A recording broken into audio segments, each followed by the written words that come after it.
So what this network is we refer to as MatriNET, which is a pan-Canadian network which takes in UBC, Edmonton, University of Calgary, University of Manitoba, U of T, McMaster, University of Montreal, UQuam, Dalhousie, et cetera, et cetera. 17 different institutions across Canada, and we've put together, we'll get into analogies again, almost like an Edmonton Oilers hockey team back in the early 80s, where there are no non-stars. We have a lot of heavy hitters in this group, both clinicians and basic people.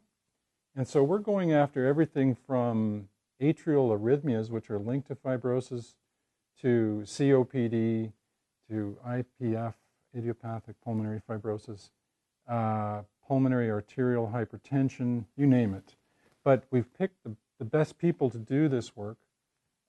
They've all been very good in agreeing, and what we've done is we've tried to partner them either with industry dollars from the pharmaceutical industry, or we've looked at NGOs, non-government organizations, to partner some of these projects. And we've been really successful with this model. I can say that in the last 6 or 8 months, we have come up with about $14 million just on our own. We have projects, we've always had people who would write us love letters and say, we'd really like, when you get going, we'll be there for you. But what we needed were letters that said, here's the money, we'd like to start now. And some companies have actually said, we don't even care if MatriNET doesn't get through, we're going to continue this.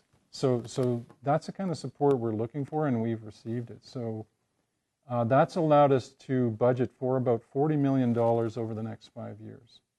And it will be run jointly by myself and another fellow named Andrew Haleko. Andrew is a CRC chair. He's another high flyer, but more importantly, he's a country boy like me. and he and I actually grew up as students together. We completely understand where each one is coming from, and so we make a good team. And he's a wonderful organizer. I've just never seen anything like this guy. So we have, I think, most of the pieces in place. We go to Ottawa in July and try and defend it. It sort of sells itself. We have a very big need. What Canada's not good at is, I'll talk about what Canada's very good at. Canada's good at finding basic science facts. So what we do in our lab, we can go up and butt heads with the Americans, with anybody. But where we fall down in Canada is we're not good at actually doing something with it.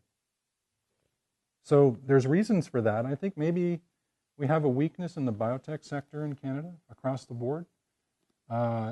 In the US, there's just a lot more money, so these things can fly with basic ideas. Switzerland's very good for some reason.